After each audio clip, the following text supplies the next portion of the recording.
धन्यवाद speaker sir, आपने मुझे राष्ट्रपति के अभिभाषण पर बोलने का मौका दिया।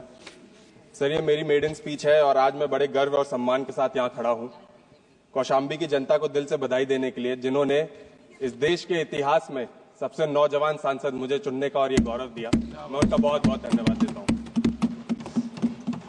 सर, सबसे पहले माननीय राष्ट्रपति जी ने जिस तरीके से महाकुंभ में हुई स्टैम्पीड को लेकर के जो भी श्रद्धालु मरे उनके प्रति संवेदना व्यक्त की, मैं उनका धन्यवाद देता हूं। लेकिन ये सदन के माध्यम से पूरा देश उनसे ये जानना चाहता है कि जो सरकार के दिए गए आंकड़े जो 30 या 40 हैं, माननीय राष्ट्रपति जी ने क्या उनके ही प्रति संवेदना व्यक्त की है कि 700 से ज्यादा आंकड़े, जमीनी आंकड़े जो हैं, जो सरकार पेश नहीं कर रही है, उनके प्रति भी संवेदना व्यक्त की है। सर, सबसे पहले मैं राष्ट्रपति द्वारा दिए गए अभिभाषण के महत्वपूर्ण बिंदुओं को जिसमें उन्होंने कहा है कि सेवा, सुशासन, समृद्धि और गर्व के स्तंभों पर देश के भविष्य का दृष्टिकोण रखा है। लेकिन पिछले एक साल की हकीकत को नजदीक से देखें तो यह दावा जनता की असली अनुभवों से बिल्कुल अलग दिखाई पड़ता है। सत्ता में सरकार का कम मार्जिन से जीत पाना यह स्पष्ट करता है कि देश के लोगों के सरकार के बढ़ती निराशा एक सच्चाई है। अगर यह सरकार सच में सेवा और सुशासन का प्रतीक होती तो भारत की जनता इसे जोरदार समर्थन और देती।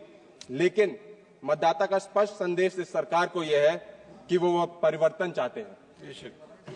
Sir, within the first year of this third term government, this government has trampled upon the spirit of the constitution, introducing controversial legislations like the Waqf bill and the constitutional amendments for one nation and one election. The Waqf bill, marketed as a step towards empowerment and modernization, is in reality a direct assault on the secular fabrication of our nation. It is yet another attempt to tighten government control over the religious and cultural traditions of the Muslim community and undermining their autonomy in the name of religion. Meanwhile, the proposal for one nation, one election poses an existential threat to India's federal structure. It is nothing more than an attempt to centralize power, diminish the political, economic and social autonomy of the states. Even today, states are struggling under an unfair fiscal arrangement, particularly after the introduction of the GST. The centre's political agenda has overshadowed the rightful allocation of tax revenues, pushing many states into financial distress, forcing them into debt rather than empowering them with their due resources. This government claims to uphold the Constitution, but its action speaks otherwise. It is our duty to call out these contradictions and defend the very principles that define India's democracy. सरकार खुद को, speaker sir, सरकार खुद को गरीब का रखवाला कहती है, गरीब कल्याण और सबका साथ सबका विकास जैसे स्लोगन्स देती है, लेकिन असली सच्चाई सबसे परे नहीं है। ये लोग गरीबों का भला करने का वादा तो जरूर करते हैं, लेकिन देश में इनकम इक्वालिटी और बढ़ती चली जा रही है, इनकम इनइक्वालिटी, ऑक्सफैम रिपोर्ट के अगर मुताबिक चले सर, तो सिर्फ 1% अमीर लोग इस देश की 40% से ज्यादा संपत्ति कंट्रोल करते हैं। बाकी जो गरीब लोग हैं करोड़ों, वो कहीं के नहीं बचे हैं। अर्बन एरियाज में युवा बेरोजगारी 23% से ज्यादा हो गई है, और अगर हम रूरल इंडिया की बात करें तो वहां पे जो गरीबी है और मनरेगा का बजट भी 30% से ज्यादा कम कर दिया गया है। इससे हजारों मजदूर बेरोजगार हो गए हैं। सर, विश्व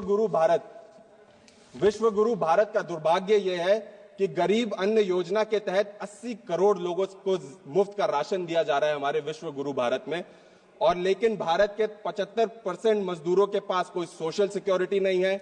चाइल्ड मालन्यूट्रिशन 35% से ज्यादा हो चुका है।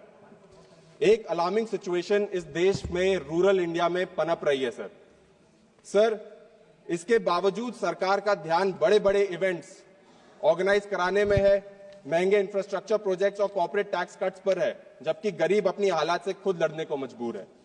यह डिस्कनेक्ट छोटे व्यापारियों के साथ भी क्लियरली दिखाई देता है सर, जो देश की इकोनॉमी का बैकबोन कहे जाते हैं। उनका भी बुरा हाल है। बड़ी कंपनीज बिना किसी रुकावट के एक्सपैंड कर रही हैं, लेकिन छोटे दुकानदार और व्यापारी सरकार के अनदेखी का शिकार हो रहे हैं। सरकार फाइनेंशियल इंक्लूजन और लोन प्रमोट करने की बात तो करती है, लेकिन उसमें ये लोगों को जोड़ती नहीं है। अगर हम बनारस की बात करें सर, जो पीएम माननीय प्रधानमंत्री जी का क्षेत्र है, तो वहां पे 40 साल से ज्यादा बीएचयू के पास काम कर रहे दुकानदार, छोटी मोटी दुकानदार के लोग, उनको हटा दिया गया सिर्फ वीआईपी कॉन्वॉयज के लिए, जिसमें पीएम खुद एक हिस्सा थे। इन व्यापारियों को फेक स्कीम्स और खोखले वादे नहीं चाहिए, उनको अपना काम बिना डर के करना है और उनको अपना अधिकार चाहिए सर। ये नहीं है तो ये expands the word, अनपढ़ expands the word। नौजवान लड़का है, पहली बार सर लेकिन ये प्रधानमंत्री जी का संसदीय क्षेत्र है, उसके बारे में बोल रहा था और ये हकीकत है। इन व्यापारियों को फेक स्कीम्स नहीं चाहिए सर, उनको अपना हक और अधिकार चाहिए।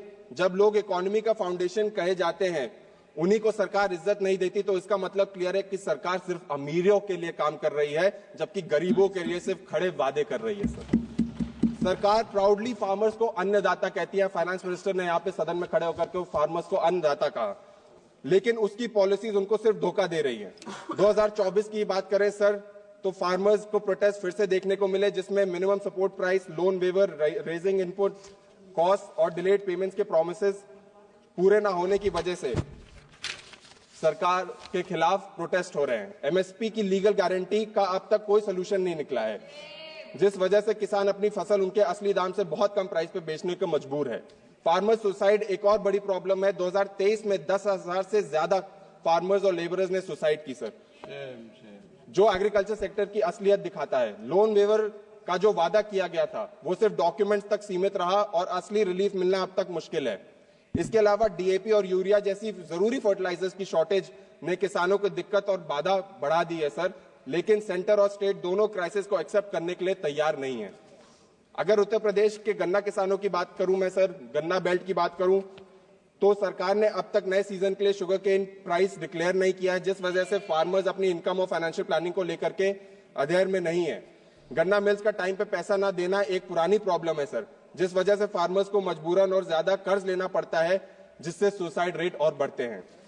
जब प्रेसिडेंट माननीय राष्ट्रपति जी ये कहती हैं कि सरकार फार्मर्स को सही दाम और उनके इनकम बढ़ाने के लिए काम कर रही है, तो ये जमीनी हकीकत से बिल्कुल ऑपोजिट लगता है। 2020 के किसान आंदोलन एक बहुत बड़ा एग्जाम्पल है कि किस तरह फार्मर्स को सरकार के अगेंस्ट प्रोटेस्ट करना पड़ा ताकि उनका हक और अधिकार उनको मिल जाए, लेकिन अभी भी एमएसपी की guarantee, loan relief, climate protection और फेयर मार्केट एक्सेस जैसे कोर इश्यूज पर सरकार सीरियस नहीं है सर। प्लीज कदम सर बस 2 मिनट सर। नहीं कदम कंक्लूड प्लीज। सर सरकार के वादे असली रियलिटी से बहुत दूर हैं। क्राइम अगेंस्ट वुमेन, नारी शक्ति की बात करती है सर सरकार, yet its action tells a different story, one of neglect, injustice and apathy towards the safety and dignity of women in India. While grand speeches celebrate women-led development, the ground reality exposes a disturbing contradiction, sir. Crime against women has surged alarmingly, with over 4.5 lakh cases reported in 2024 alone. Sexual violence, domestic abuse, workplace harassment remain rampant, and yet conviction rates remain abysmally low.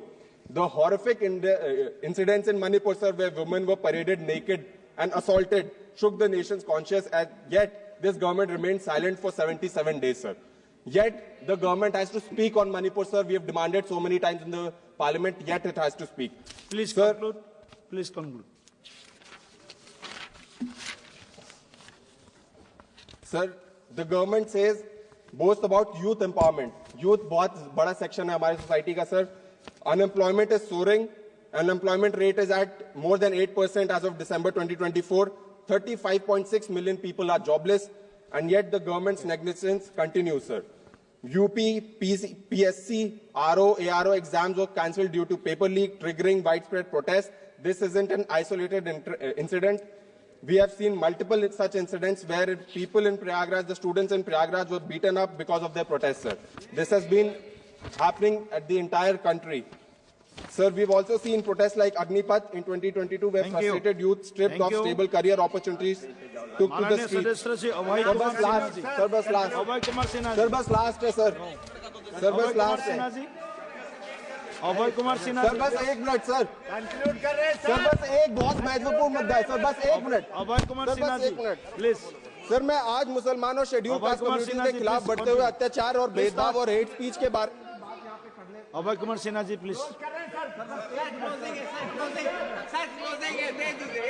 No no no sir एक minute Abhay Kumar Sinha ji please sir conclude please करें, start एक minute no एक minute please sir एक minute no no sir please No, एक no. Minute sir you start please Abhay Kumar ji you start please Abhay Kumar ji start please 1 minute कर दो। आप शुरू कीजिए आप शुरू सर कीजिए प्लीज एक बोलिए ना जल्दी। प्लीज सर अभय कुमार जी आप बोलो